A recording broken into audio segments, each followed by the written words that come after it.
Assalamualaikum warahmatullahi wabarakatuh. Selamat pagi semuanya. Kami dari kelompok 3 hari ini akan melakukan kegiatan sosialisasi kepada RW 07 di daerah Kelurahan Jatinegara, Kecamatan Cakung. Sebelumnya izinkan saya untuk memperkenalkan anggota kelompok saya. Yang pertama ada saya Alia Citra Mediana dengan NIM 63210703. Saya Anissa Fikriani dengan NIM 63210880. Saya Natasha Dwi Kencana Anggraini dengan NIM 63210464. Saya Aulia Oktaviani dengan NIM 63210129. Dengan saya Jessia Palera dengan NIM 63210158. Baik, saya akan menjelaskan tentang kegiatan dari kelompok kami hari ini. Kami memiliki 2 kegiatan. Yang pertama ialah penanaman tanaman hias di Taman RW 07. Lalu kegiatan yang kedua kami ialah sosialisasi kepada anak-anak terkait DBD untuk di daerah RW 07. Selamat menyaksikan semuanya.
Selamat siang, Bu. Ya, selamat siang.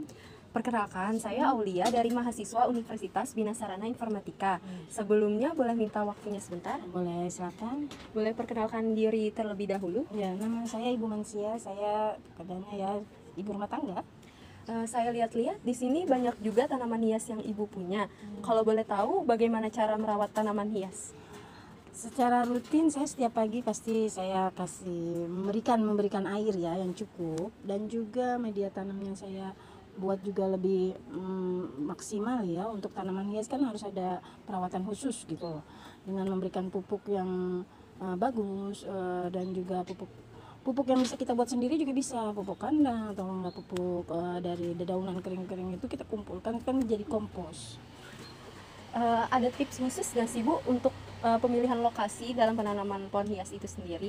Oh, itu ada pastinya. Yang pertama pastinya itu tempat tanaman hias kita itu harus terkena sinar matahari yang cukup, dan juga kita harus rutin juga menyiram tanaman kita dan merawat juga dengan memberikan pupuk untuk tanaman kita, karena kan mereka juga makhluk hidup yang perlu kita rawat dan kita jaga. Dan kita jangan lupa kita harus ajak berbicara juga, karena biasanya tanaman itu bagus kalau kitanya juga hati kita gembira, senang, karena apapun yang kita lakukan untuk tanaman hias kita itu akan lebih baik jika kitanya juga senang.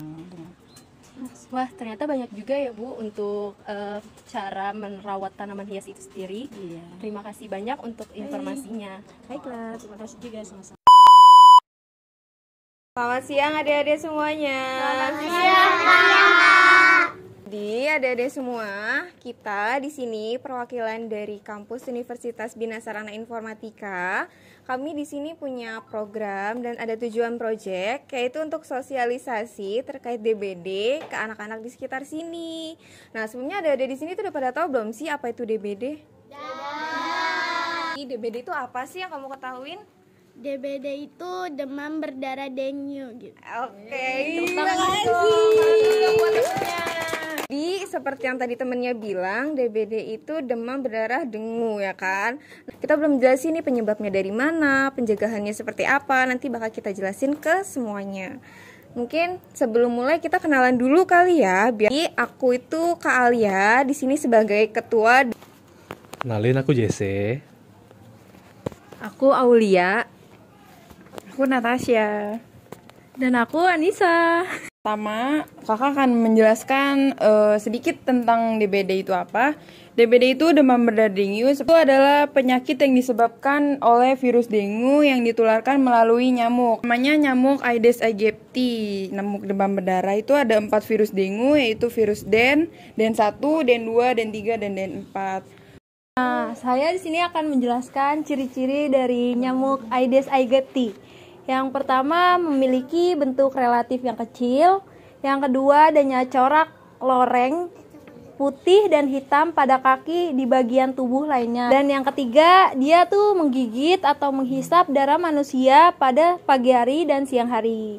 Yang keempat, ada senang hinggap pada pakaian yang digantung di kamar mandi. Jadi kalian kalau punya pakaian jangan sering ditumpuk-tumpuk. Nanti itu menyebabkan banyaknya nyamuk Aedes aegypti. Selanjutnya ada fase demam berdarah atau penyakit munculnya demam berdarah. Gejala-gejalanya, fase demam yang pertama, hari pertama sampai hari ketiga itu demam tinggi sampai 40 derajat, disertai nyeri otot atau di seluruh tubuh, sakit kepala atau pusing, sakit sekitar bola mata, mual, dan muntah. Dianjurkan untuk banyak minum air putih. Fase kritis yaitu di hari keempat sampai hari kelima, disebut fase pengecoh. Ditandai dengan penurunan suhu tubuh sampai 30 derajat Celcius. Apabila tidak mendapatkan pengobatan atau trombosit akan terus menurun secara drastis. Dan pendarahan yang tidak disadari atau kebocoran pembuluh darah. Fase selanjutnya itu fase penyembuhan di hari ke-6 sampai hari ke-7. Akan kembali merasakan demam, trombosit akan kembali naik, peningkatan nafsu makan. Tadi kan jelasin kan sama teman-teman aku juga kan. Nah, aku mau jelasin nih tentang gimana sih cara mencegah demam berdarahnya, ya kan. Jadi cara mencegah itu ada 3M namanya. Apa namanya? Menguras bak kamar mandi, menutup penampungan air, sama mengubur barang bekas, ya kan. Yang pertama aku jelasin tentang menguras bak kamar mandi, ya kan. Jadi itu minimal tuh bersihin tuh seminggu sekali, ya kan. Kalau misalnya nggak bersihin, pasti kan bakal kotor, ya kan. Kalau bak mandi bakal kotor, otomatis bakal banyak jentik nyamuknya, ya kan. Kalau misal banyak jentik nyamuknya, pasti bakal ada terjadinya DBD. Nah, yang kedua aku bahas tentang penutup penampungan air, oke? Kenapa sih harus tutup penampungan air? Karena nyamuk bakal muncul dari penampungan air yang udah lama atau yang kotor-kotornya kayak tadi, kayak bekas pel ataupun yang lainnya juga, ya kan. Yang ketiga namanya itu mengubur barang bekas, ya kan. Kalau misal punya barang-barang bekas dikubur, kalau enggak nanti kayak tadi banyak jenis nyamuk yang singgah di barang-barang bekas itu, oke? Udah paham belum sama aku jelasin tadi di awal? Udah paham ya? Nah, supaya adik-adik di sini lebih paham terkait 3N tersebut, kita bawa contohnya biar kalian tuh lebih paham. Nih kan ini kan airnya kotor. Nah, kalau di center biasanya banyak jentik-jentik. Dia kan transparan tuh, makanya kenapa kita Tuh, lihat gak jentik-jentiknya tuh? Yang kecil-kecil? Yang kecil-kecil yang warna putih, ngeliat? Nah, itu salah satu contoh jentik-jentik di genangan air yang kotor. Nah, kalau air kayak gini itu harus dibuang. rasa kalian udah cukup mulai paham ya tentang terkait DBD yang kami jelasin. Manfaat nggak sih materi ini buat kalian? Manfaat. Karena kalian udah tahu cara mencegahnya, kami harap kalian bisa mempraktekannya di kehidupan kalian ya, karena ini juga berpengaruh terhadap kesehatan kalian. Jadi sekian dari sosialisasi kami terhadap DBD. Wassalamualaikum warahmatullahi wabarakatuh. Waalaikumsalam.